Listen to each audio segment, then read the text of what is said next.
আর যে দোয়া পেশ করলেন একজন নেককার নারী হিসাবে আসিয়া, কিন্তু এ তো একবারও করলেন না আল্লাহ ফেরাউনকে ধ্বংস করো, এর গোষ্ঠী ধ্বংস করে দাও। যদি দোয়া করতেন, যেহেতু আল্লাহর খাসবান্দি, একজন মুমিনা, একজন সালেহা, সেক্ষেত্রে আল্লাহ সুবহানাহু ওয়া তাআলা তার দোয়াকে কবুল করে নিতেন। আল্লাহু আলাম। লক্ষ্য করে দেখেন, তিনি এ দোয়া করেননি, বরঞ্চ তিনি আল্লাহকে বলেন, আল্লাহ ওয়ানাজ্জিনি মিন ফিরআউনা ওয়া আমালি, ফিরআউন এবং তার যে আমল আছে, অত্যাচার আছে, তার যে নির্যাতন আছে, এর থেকে আমাকে হেফাজত করেন, এর থেকে আমাকে হেফাজত করেন। মা, আমি আপনাকে বলছি, এই এলাকার যারা মায়েরা বোনেরা সলাতে এসেছেন, জুমার সলাতে, তাদেরকে বলছি, কখনো ঠুনকো কথায়, ছোট কথায় স্বামীকে অভিশাপ দেবেন না। অভিশাপ দেওয়াটা নারীদের একটা স্বভাব। বিশ্বনবী মুহাম্মদ রাসূলুল্লাহ সাল্লাল্লাহু আলাইহি সাল্লাম বললেন, মেরাজ থেকে এসে নারীরা তাসাদ্দাকনা, তোমরা বেশি বেশি করে সদাকা করো, কারণ আমাকে দেখানো হয়েছে অধিকাংশ নারীরা কোথায়? জাহান্নামে। নারীরা জিজ্ঞেস করেন, ইয়া রাসূলুল্লাহ, ইয়া হাবিবাল্লাহ, কী কারণে নারীরা জাহান্নামে যাবে? কী কারণে? আমরা তো ইবাদত কম করি না, আমরা তো সালাত সিয়াম সবই পালন করি। বিশ্বনবী মুহাম্মদ রাসূলুল্লাহ সাল্লাল্লাহু আলাইহি সাল্লাম বলেন, তুকাসসিরনাল লা'না ওয়া তুকাফফিরনাল আশিরা, তোমাদের দুইটা বদগুণ আছে। এক নম্বরে কথায় কথায় অভিশাপ দাও, বেশি বেশি পরিমাণ অভিশাপ দাও, আর ওয়া তুকাফফিরনাল আশিরা, এবং স্বামীর অকৃতজ্ঞ হও। মা, আপনাকে আমি বলছি, ফিরআউনের মতো এত জালেম, এত বড় স্বৈরাচার, নির্যাতনকারী, অত্যাচারী, তার স্ত্রী পর্যন্ত স্বামীর জন্য অভিশাপ দিলেন না, বড় একটি শিক্ষা। এজন্য সূরা তাহরিমে 11 নম্বর আয়াতে, 9, 10, 11, 12 এই 4টা আয়াতে আল্লাহ সুবহানাহু ওয়া তাআলা 4 জন নারীর ব্যাপারে উদাহরণ দিয়েছেন পৃথিবীর নারীদের জন্য। সুবহানাল্লাহ। মা, আমি আপনাকে বলছি, আপনি অভিশাপ থেকে দূরে থাকেন, অভিশাপ দেওয়া থেকে দূরে থাকেন। শুধু তাই না, বিশ্বনবী মুহাম্মদ রাসূলুল্লাহ সাল্লাল্লাহু আলাইহি ওয়াসাল্লাম বলছেন, লক্ষ্য করে দেখেন, দুনিয়াতে যত সম্পদ আছে, স্বর্ণ বলেন, হীরা বলেন, যত কিছুই বলেন না কেন, সমস্ত কিছুর উপরে শ্রেষ্ঠ সম্পদ একজন নারী হতে পারে, যদি সে হাদিস অনুযায়ী তার যদি জীবনের সঙ্গে মিলে যায়। আব্দুল্লাহ ইবনে আমর রাদিয়াল্লাহু তাআলা থেকে বর্ণিত, তিনি বলেন, রাসূলুল্লাহ সাল্লাম থেকে বর্ণনা করেন, আল্লাহ সাল্লাম বলছেন যে আদ-দুনিয়া মারআতুন, সমস্ত দুনিয়াটাই হচ্ছে সম্পদ। আল্লাহ সাল্লাম বললেন, সমস্ত দুনিয়াটাই সম্পদ, এবং খায়রু মাতা'id দুনিয়া আল মারআতুস সালিহা, দুনিয়ার শ্রেষ্ঠ সম্পদ হলো একজন নেককার সতী সাধবী, একজন স্ত্রী। বলুন সুবহানাল্লাহ। শ্রেষ্ঠ সম্পদ হতে পারে যদি সলেহা হয়, নেককারিনী হয়, সবসময় নেক কাজ করে, নেক পথে থাকে, সৎ কাজ করে, ভালো কাজ করে। আল্লাহ রাসূল বললেন, ওই নারী হলো পৃথিবীর কোনো সম্পদ নয়, সব থেকে শ্রেষ্ঠ সম্পদ। এক্ষেত্রে একজন পুরুষ, একজন স্বামীর দায়িত্ব হলো, যদি তার স্ত্রী একজন আবেদা হয়, সলেহা হয়, নেককারিনী হয়, তাকে সযত্নে রাখা এবং মূল্যায়ন করা, এটা তার নৈতিক দায়িত্ব এবং আবশ্যক, কারণ সে হলো তার জীবনের সবথেকে শ্রেষ্ঠ সম্পদ। মুহাম্মদুর রাসূলুল্লাহ সাল্লাল্লাহু আলাইহি ওয়াসাল্লামের ভাষ্য অনুযায়ী। সম্মানিত উপস্থিতি, যেটা বলছিলাম, যে লক্ষ্য করে দেখেন, আসিয়া রবের নিকটে তা অভিশাপ দিলেন না, 3টা আরজি পেশ করলেন। 1 নম্বর আরজি ছিল, রব আপনি আমাকে জান্নাতে একটা ঘর দেন।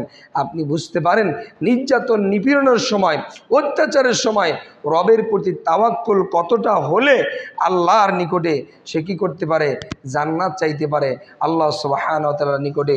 মুফাসসিরগণ বলছেন এই আয়াতের প্রেক্ষিতে যে আল্লাহ সুবহানাহু ওয়া তাআলা তার দোয়াকে, আরজিকে পেশ করে দুনিয়াতেই তাকে জান্নাত দেখিয়েছেন। সুবহানাল্লাহ।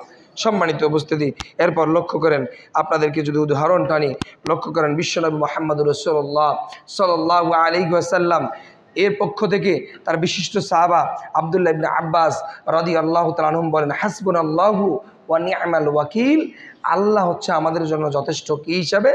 অভিভাবক হিসাবে। কী হিসাবে? অভিভাবক হিসাবে।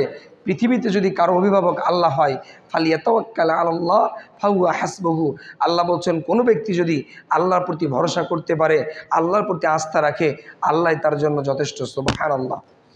আল্লাহর প্রতি কেন ভরসা রাখবেন? পৃথিবীর মালিককে আল্লাহ, রিজিক দেন কে? আল্লাহ, রিজিক উঠিয়ে নেন কে? তাও আল্লাহ, হায়াত দেন আল্লাহ, মউত দেন আল্লাহ, সন্তান দেন আল্লাহ, সন্তান নেনও আল্লাহ, সব কিছু যিনি করেন ভরসা তো তার উপরে রাখতে হবে। আর তার উপরে যদি রাখতে পারেন তাহলে আল্লাহ বলছেন ফাহুয়া হাসবুহু, তার জন্য সে আল্লাহ যথেষ্ট, পৃথিবীতে আর কিছুরই প্রয়োজন নাই। সুবহানাল্লাহ।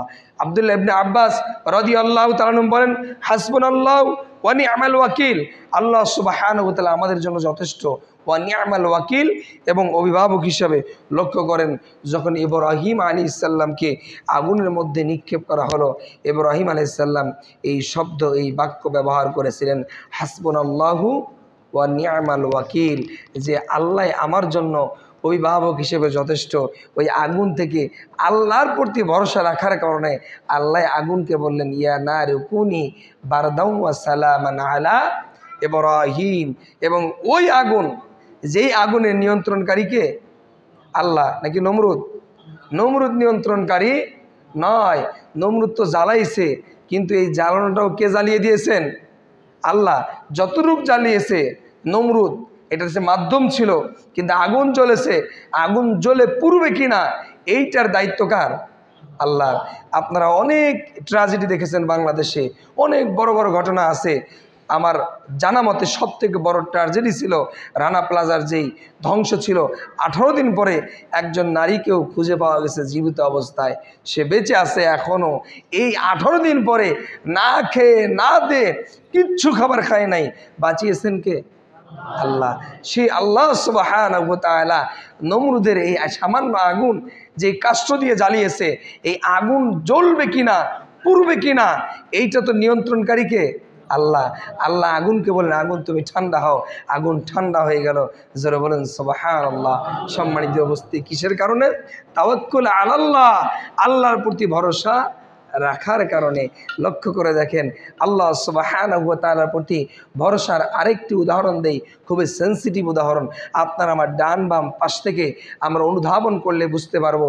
দুঃখজনক হলেও সত্য, আমরা আজকে মুসলমান, শুধু খাবো দাবো, সলাৎ যদি কেউ পরে আর অধিকাংশ তো সলাৎ থেকে বিমুখ, অন্যান্য বিভিন্ন বিধান মনে করে শুধু আমি যদি মানতে পারি, একটু মানলে বাকিটুকু আল্লাহর দায়িত্ব। আল্লাহর দায়িত্ব। আমাদের উত্তরাঞ্চলে একটা শব্দ ইউজ করে, এদিকে করে না। আমাদের উত্তরাঞ্চলে একজন ব্যক্তি, ধরেন যে কোনো ব্যক্তি, সে সূরা ফাতিহা পড়তে পারে না, সারা জীবনে সব শিখেছে, কোরআন পড়া শেখে নাই, তাকে যদি বলেন যে ভাই আপনি যে কোরআন পড়েন না, আপনার সলাৎ তো কবুল নাও হতে পারে, কারণ আপনি তো সলাতে ভুল পড়লেন না সঠিক বললেন এটা তো আপনি জানেন না। ওই ব্যক্তির বলি কি জানেন? আল্লাহ তো এত বড় ক্ষমাশীল, এটা ক্ষমা করবেন না, আল্লাহ মাফ করবেন, আল্লাহ মাফ করবেন, এই চিন্তা নিয়ে বসে আছে। অথচ আল্লাহ বলছেন যে দুনিয়ার মানুষ ইন্না ফি খালকিস সামাওয়াতি ওয়াল আরদি ওয়া ইখতিলাফিল লাইলি ওয়ান নাহার লাআয়াতিল লিউলিল আলবাব, নিশ্চয় আসমান এবং জমিন সৃষ্টি এবং রাত দিন এর পার্থক্য, এগুলো সমস্ত কিছুর মধ্যে যারা জ্ঞানী আছে, যারা ভাবতে পারে, যারা চিন্তাশীল, এদের জন্য আমি আল্লাহ নিদর্শন রেখেছি। সুবহানাল্লাহ। কখনো কি ভেবেছেন পাখি কি আপনার আমার মতো ধান রোপণ করে? নাকি জাল ফেলে মাছ ধরতে পারে? পারে কি? পারে না। পাখি কি না খেয়ে আছে?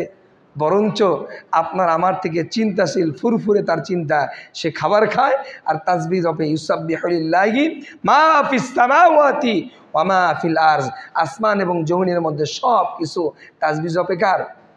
কার জপে? আল্লাহর।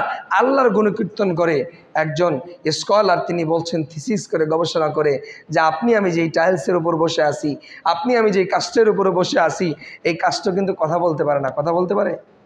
এই টাইলস কথা বলতে পারে? জীবন আছে? জীবন নাই। কিন্তু আল্লাহ যে বললেন ইউসাব্বিহু লিল্লাহি মা ফিস সামাওয়াতি ওয়া মা ফিল আরদ, আসমান এবং জমিনে যা আছে সব কিছুই রবের তাসবিহ জপে। তার মানে আপনার আমার সামনে পিছনে ডানে বামে জ্বর জীব যা আছে সবই তাসবিহ জপে কার? সুবহানাল্লাহ। আল্লাহর তাসবিহ জপে। তারা ভাবে, চিন্তা করে, কিন্তু আপনি আমরা ভাবি না, চিন্তা করি না। লক্ষ্য করে দেখেন এই পাখিগুলি তারা খাবার খায়, নিজস্ব কোনো জমি নাই, নিজস্ব কোনো আবাদি ধান নাই, নিজস্ব সরিষা আবাদ করে না, তারা নিজেরা কোনো কিছু করে না, কিন্তু প্রতিটা দিন তাদের আল্লাহর রিজিক খেয়ে অতিবাহিত হচ্ছে। সুবহানাল্লাহ। আল্লাহ রাসূল সাল্লাল্লাহু আলাইহি ওয়াসাল্লাম বললেন দুনিয়ার মানুষ শোনো, আমর ইবনুল খাত্তাব রাদিয়াল্লাহু তাআলা থেকে বর্ণিত, তিনি বলেন রাসূল সাল্লাল্লাহু আলাইহি ওয়াসাল্লাম বলছেন, লাউ আন্নাকুম কুনতুম তাওয়াক্কালুনা আলাল্লাহ হাক্কা তাওয়াক্কুলিহি লা রুযিকতুম কামা ইয়ারযুকুত তায়র তাকদু খিমাসান ওয়া তারুহু বিতানান। আল্লাহ রাসূল সাল্লাল্লাহু আলাইহি ওয়াসাল্লাম বলছেন, তিনি বলছেন, ওমর ইবনুল খাত্তাব রাদিয়াল্লাহু তাআলা তিনি বর্ণনা করেন, আমি নিজে শুনেছি আল্লাহ সাল্লাম বলছেন, যদি তোমরা আল্লাহর প্রতি ভরসা করো, তাওয়াক্কুল করো, কামা ইয়ারযুকুত তায়র, যেমনভাবে আপনার আমার রব কি করেন, পাখিকে রিজিক দান করেন, যদি কোনো ব্যক্তি আল্লাহর প্রতি ভরসা করে তার রিজিকটা এরকম আল্লাহ দান করবেন। সুবহানাল্লাহ। পাখি যখন নিরে ফেরে রাত্রিতে খাবার নিয়ে যায়, একটু খাবার, তার ঠোঁট কতটুকুই বান, এই কতটুকুই ঠোঁট, ছোট্ট একটা ঠোঁট, এই ঠোঁট দিয়ে সে কী করে একটু খাবার নিয়ে যায়, তার বাচ্চাকে রাত্রিতে খাওয়ায়, সারা রাত অতিক্রম করে, তবুও রবের তাসবিহ জপে। সকালবেলা উঠে যখন বের হয় তখন কি সে জানে কোথায় খাবে? বলতে পারে? কিন্তু সে আল্লাহর নাম জপে বের হয়, আল্লাহর তাসবিহ জপে, আল্লাহর প্রতি ভরসা করে, তার চিন্তা থাকে যে যে আল্লাহ সৃষ্টি করেছেন ওই আল্লাহ আমাকে খাওয়াবে, আমি বের হয়ে যাই, আল্লাহ আমার ব্যবস্থা করবেন। সেই পাখি সারাদিন খাবার খায়, শুধু খাবার খায় না, আল্লাহ রাসূল সাল্লাল্লাহু আলাইহি সাল্লাম বলছেন খালি পেটে বের হয়ে যায়, এরপরে তাকদু খিমাসান, সে তার পেটকে ভরে, এবং শুধু পেট ভরেই না, পেট ভরে কিছু নিয়েও সে কী করে আবার তার নিরে ফিরে যায়। কি কারণে? সে আল্লাহর প্রতি তাওয়াক্কুল করে। সুবহানাল্লাহ। কখনো ভেবেছেন, চিন্তা করেছেন?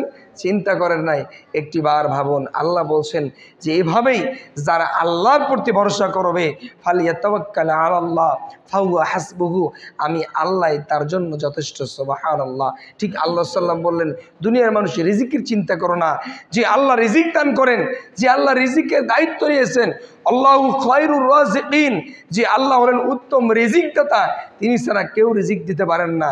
আপনি নিজে অনুধাবন করেন, চিন্তা করেন, তাহলে বুঝতে পারবেন। আজ থেকে 10 বছর পূর্বে আজকে যে কর্ম করেন, এই কর্মের চিন্তা আপনি করেন নাই, এতদিন যাবেন কেন? আজ থেকে 2 বছর পূর্বে হয়তো চিন্তা করেন নাই যে আজকে কর্ম করবেন। হয়তো আপনি চাকরি পাওয়ার 6 মাস আগেও স্বপ্নেও ভাবেন নাই যে আপনি চাকরি পাবেন। হয়তো আপনি স্বপ্নেও ভাবেননি যে আপনি একজন মানুষ ছোট ছিলেন, আবার আস্তে আস্তে বড় হলেন, আজকে 2-1টা গাড়ি বাড়ি আপনি মালিক হয়েছেন। লক্ষ্য করে দেখেন, এগুলো দিয়েছেন কে? আল্লাহ। সম্মানিত উপস্থিতির জন্য সব জায়গায় তাওয়াক্কুল, ভরসা করব কার প্রতি? আল্লাহর প্রতি। লক্ষ্য করে দেখেন, বিশ্বনবী মুহাম্মদুর রাসূলুল্লাহ সাল্লাল্লাহু আলাইহি ওয়াসাল্লামের পক্ষ থেকে অসংখ্য মুখ নিঃসৃত এই তাওয়াক্কুল আলাল্লাহর এর অন্যতম কিছু উদাহরণ আছে। এটা আপনারা অনেকেই জানেন যে বনি ইসরায়েলের 3 জন বন্ধু ছিল। 3 জন বন্ধু গুহার মধ্যে প্রবেশ করলো, যখন বৃষ্টি হলো, এই 3 জন বন্ধুই যে আল্লাহর কাছে আরজি পেশ করলো, ওই জায়গায় তারা কি সরাসরি আল্লাহকে দেখেছে? কিন্তু তাদের চিন্তা হলো, আমি যদি এখান থেকে বলি আমার রব শুনবেন, আমার রব আমাকে সহযোগিতা করবেন। এর নাম হলো আস্থা, এর নাম হলো ভরসা।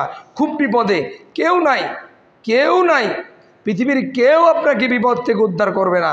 ওই জায়গায় একজনের দৃষ্টি আছেন, একজনের তার সমস্ত নজরদারি আছে, তার চক্ষু কান সব জায়গায় তিনি কি করেন, তার ক্ষমতা সব জায়গায়, তিনি ওখানেও তার নজরদারি রয়েছেন, তিনি ওখান থেকেও শ্রবণ করেন। সেই আল্লাহকে ডাকবেন, সে আল্লাহ আপনার ডাকে সাড়া দিবে। সুবহানাল্লাহ।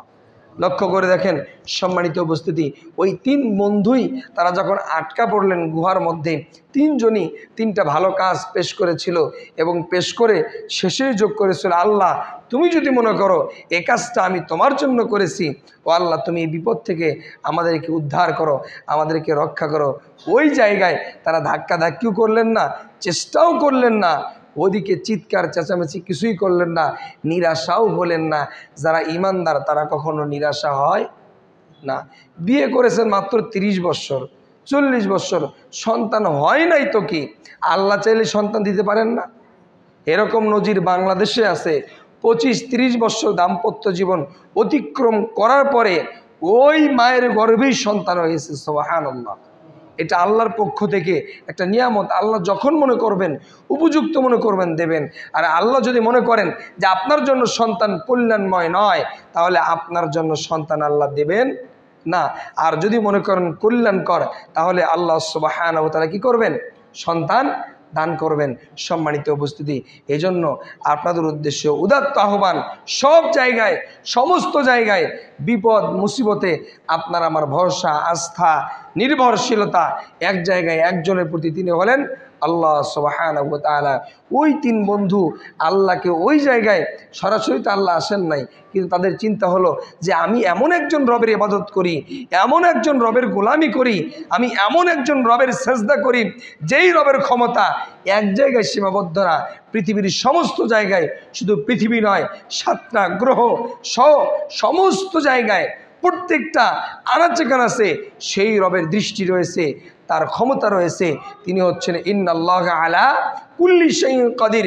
পৃথিবীর সব জায়গায় তার ক্ষমতা, সে আল্লাহ সুবহানাহু ওয়া তাআলা রক্ষা করবেন। আমি এখান থেকে ডাকবো, আমার রব আরশ থেকে শুনবেন এবং সেটা কার্যকর করবেন। এবং সেটাই হয়েছে। আল্লাহ সুবহানাহু ওয়া তাআলা তাদের তিনজনকে লক্ষ্য করে দেখেন, সেই গুহা থেকে আল্লাহ পরিত্রাণ দিয়েছেন। সুবহানাল্লাহ। সম্মানিত উপস্থিতি, এটা হলো আল্লাহ সুবহানাহু ওয়া তাআলার প্রতি তাওয়াক্কুল, আল্লাহর প্রতি ভরসা। যে ব্যক্তি আল্লাহর প্রতি ভরসা করবে, আল্লাহ সুবহানাহু ওয়া তাআলা তার জন্য যথেষ্ট হবে। দৈনন্দিন জীবনে চলতে গেলে আপনার আমার জীবনে অনেক বিপদ আসে, কিন্তু আমরা খুব বেশি ধৈর্য ধরতে পারি না, সবর করতে পারি না। একটু অসুস্থতা হয়েছি, যাই একজনের কাছে তাবিজ নিতে, অথচ আল্লাহ যে একজন আছেন, যে আল্লাহ রোগ দিয়েছেন, সে আল্লাহ সুস্থ করবেন। কিন্তু আল্লাহকে কখনো বললাম না, আল্লাহর কাছে কখনো চাইলাম না, কখনো আল্লাহ সুবহানাহু ওয়া তাআলা তার রসুল সাল্লাল্লাহু আলাইহি ওয়াসাল্লামের মাধ্যমে শেখানো বাক্য দ্বারা কখনো নিজের শরীরে ঝাড়ফুঁক করলাম না, নিজের শরীরে সেগুলো আমি ফু দিয়ে নিজেকে পরিত্রাণ পাওয়ার জন্য চেষ্টা করলাম না। অথচ আমি একটু অসুস্থ হলেই চলে গেলাম কি তাবিজ নেওয়ার জন্য। অনেকে দেখবেন একটু অসুস্থ হলে তাবিজ দিতে যায়। আবার এই টাঙ্গাইল অঞ্চলে একটা প্রভাব আছে, সেটা হলো 3 থেকে 5 কালার সুতা একটা কি করে গলায় বাঁধায় বাচ্চাদের। এটা আছে, আপনাদের এলাকায় মনে হয় নাই। আমি বাসাইল মির্জাপুর এদিকে ছিলাম, এদিকে আছে, যেটাকে বলে কাঁচ ভাঙ্গানো আঞ্চলিক ভাষায়। এই 5-7 রঙের সুতা পেঁচায় বাচ্চার গলায় দেয়, কান্না করলে বাচ্চার গলায় দেয়। সম্মানিত উপস্থিতি, আপনার বাচ্চাকে যদি আল্লাহ নিয়ে খুশি হন, আপনি কি খুশি নন? আপনি কি খুশি নন? চিন্তা করেন না, ইসমাইল আলাইহিস সালামকে শেষ বয়সে আল্লাহ দিলেন, ইব্রাহিম আলাইহিস সালাম তার ঐরসে তার সন্তান হিসাবে। ইসমাইল আলাইহিস সালামকে আল্লাহ সুবহানাহু ওয়া তাআলা কী করলেন? কুরবানির জন্য ইব্রাহিমকে নির্দেশ করলেন যে তোমার প্রিয় বস্তু কুরবানি করো। ইব্রাহিম আলাইহিস সালাম প্রিয় বস্তু সন্তানকে কুরবানি করার জন্য উদ্যত হলেন। সন্তান কি বলেছিলেন? যে আল্লাহ আপনাকে যা বলছেন, যা আদেশ করেছেন, আপনি তাই করেন। ইয়া আবাতি ফাল মা তুমার সাতাজিদুনি ইনশাআল্লাহু মিনাস সাবিরিন। আল্লাহ আপনাকে যা বলছেন আপনি তাই করেন। আল্লাহ যদি আমাকে নিয়ে খুশি হন, আমাকে জবাই করে আমাকে কুরবানি করার পরে আমার রব যদি খুশি হন, তাহলে আপনার রব যদি খুশি হন আপনি তাই করেন। কারণ রবের খুশি কি আগে। আল্লাহ যদি নিয়ে খুশি হন, তাহলে আপনি ত্যাগ করে কেন খুশি হবেন না? মনে রাখতে হবে, এটাই হলো সবরের সর্বোচ্চ লেভেল, এটাই হলো ইমানের সর্বোচ্চ লেভেল, এটাই হলো আস্থা, বিশ্বাস, নির্ভরশীলতার সর্বোচ্চ লেভেল। যে আমার রব যদি আমার একটা হাত নিয়ে খুশি হন, তা হাত কেটে গিয়েছে, তা আমি রবের কেন নাশুকরি করব? আমি কেন রবকে গালি দেব? কিন্তু দুঃখজনক হলেও সত্য, আমাদের দেশে পদে পদে রন্ধ্রে রন্ধ্রে রবকে গালি দেয়, দোষারোপ করে। মনে রাখবেন, আল্লাহুস সামাদ, আল্লাহ হচ্ছেন অমুখাপেক্ষী, কোনো দোষ আল্লাহর নেই, আল্লাহর কোনো দোষ নেই, শুধু তার গুণই আছে, তার গুণের কোনো অভাব নাই, অসংখ্য গুণ, কিন্তু রবের কোনো দোষ নাই। বান্দা যখনই রবকে গালি দেয়, আল্লাহ সুবহানাহু ওয়া তাআলা ওই বান্দার প্রতি নারাজ হন, অসন্তুষ্ট হন। কিন্তু দুঃখজনক হলেও সত্য, আমাদের সমাজে সালাত আদায় করে, সিয়াম পালন করে, কিন্তু রবের ব্যাপারে সতর্ক নয়। সম্মানিত উপস্থিতি, আল্লাহ বলছেন ফাযকুরুনি আযকুরুকুম ওয়াশকুরুলি ওয়ালা তাকফুরুন। ইয়া আইয়ুহাল্লাযীনা আমানু ইসতাঈনু বিস-সাবরি ওয়াস-সালাহ ইন্নাল্লাহা মা'আস-সাবিরিন। হে মানুষ সকল, তোমরা কি করো? রবের নিকটে চাও। তার আগের আয়াতে আল্লাহ কি বললেন? ফাযকুরুনি আযকুরুকুম, অতঃপর তোমরা আমাকে স্মরণ করো, আযকুরুকুম, আমি তোমাদেরকে স্মরণ করব। এই স্মরণ করা মানে কি? আপনি আল্লাহকে মনে রাখেন, আল্লাহ আপনাকে মনে রাখবেন। আর একটা উদাহরণ দেই আপনাকে, আপনি শুনুন। সম্মানিত উপস্থিতি, বনি ইসরায়েলে একজন লোকের ঘটনা আপনাকে বলছি। একজন লোক, তিনি এক লোকের কাছ থেকে কিছু অর্থ নিয়েছেন, 1000 দিনার পরিমাণ। হাদিসে আসছে 1000 দিনার, 1000 দিনার নিয়েছেন এবং ওই লোককে বলছেন যে আপনি আমাকে ঋণ দেন। নেওয়ার সময় বলেছেন ঋণ দেন। তো লোকটা বলছে ঋণ দেব, আমার একজন জিম্মাদার লাগবে। আগে বলছেন একজন সাক্ষী লাগবে, কারণ লেনদেন করতে গেলে সাক্ষী রাখা কি সুন্নত, সাক্ষী রাখা কি সুন্নত। তখন ওই ব্যক্তি বললেন, ইমানদার সে ব্যক্তি, তিনি বললেন সাক্ষী হিসাবে আল্লাহ যথেষ্ট, যিনি দিচ্ছেন তিনিও ইমানদার, তিনি মেনে নিলেন। এখন বললেন ঠিক আছে, সাক্ষী যেহেতু আল্লাহ যথেষ্ট, এখন জিম্মাদারি দাও, কারণ জিম্মাদার লাগবে। যদি তোমাকে না পাই আমি তার কাছ থেকে নেব, বা তাকে আমি কি করব, প্রভাব তার উপর বিস্তার করব, সে আমাকে আদায় করে দেবে। তখন সে বলল জিম্মাদার হিসেবেও আল্লাহ যথেষ্ট, কারণ আল্লাহ চাইলে তোমাকে আদায় করে দেবে। সুবহানাল্লাহ। যখন বললেন ঠিক আছে মেনে নিলেন, 1000 দিনার দিলেন। একটা নির্দিষ্ট সময় ছিল, আমি হাদিসের কথা বলছি সংক্ষেপে আপনাকে, নির্দিষ্ট একটা সময় ছিল। ওই ব্যক্তি সমুদ্র পথে ব্যবসার জন্য রওনা দিলেন। রওনা দেওয়ার পরে দীর্ঘদিন পরে যখন তার সময় চলে আসলো, যেই দিন টাকাটা ফেরত দেওয়ার কথা, একজন ইমানদার কখনো ওয়াদা খেলাপ করতে পারে? ওয়াদা খেলাপ করতে পারে না। তার চিন্তা হলো আমাকে মুনাফিক হওয়া যাবে না। সে খুব চিন্তিত, ব্যথিত, কোনোভাবেই কোনো আরোহণ খুঁজে পাচ্ছিলেন না কিভাবে আসবেন। তিনি ওই মুহূর্তে ওই দিনের আগেই সঙ্গে সঙ্গে একটি কাষ্ঠ তৈরি করলেন, বাক্স তৈরি করার পর একটু ছিদ্র করলেন। ছিদ্র করে, বাক্স যদি আপনার ছিদ্র মুক্ত থাকে পানিতে কিন্তু ভাসবে, ডুববে না। এই বাক্সটা একটু ছিদ্র করে ওই দিক দিয়ে সে 1000 দিনার এবং একটা চিঠি লিখলেন তার উদ্দেশ্যে, তার পক্ষ থেকে এটা লিখে দিলেন। লিখে দরজা ওই আপনার কাঠের বাক্সটার মুখটা বন্ধ করে দিলেন, ছিদ্রটা বন্ধ করে আল্লাহর জন্য আল্লাহকে বলেন, আল্লাহ আমাকে যখন বলেছিল সাক্ষীকে, আমি বলেছিলাম আল্লাহ তুমি সাক্ষী। আমাকে বলছিল জিম্মাদারিকে, আমি বলছিলাম আল্লাহ তুমি জিম্মাদার। আমাকে যখনই বলেছে আমি আল্লাহ তোমার কথা বলেছি, কারণ দুনিয়ার কোনো মানুষের আস্থা নাই, ভরসা নাই, কিন্তু তোমার ভরসা আছে। হে আল্লাহ তুমি আমাকে এর থেকে হেফাজত করো। আল্লাহ সুবহানাহু ওয়া তাআলা ওই কাঠের বাক্সটা, ওই কাষ্ঠর বাক্সটা ওই ব্যক্তির নিকটে পৌঁছে দিলেন। কিভাবে?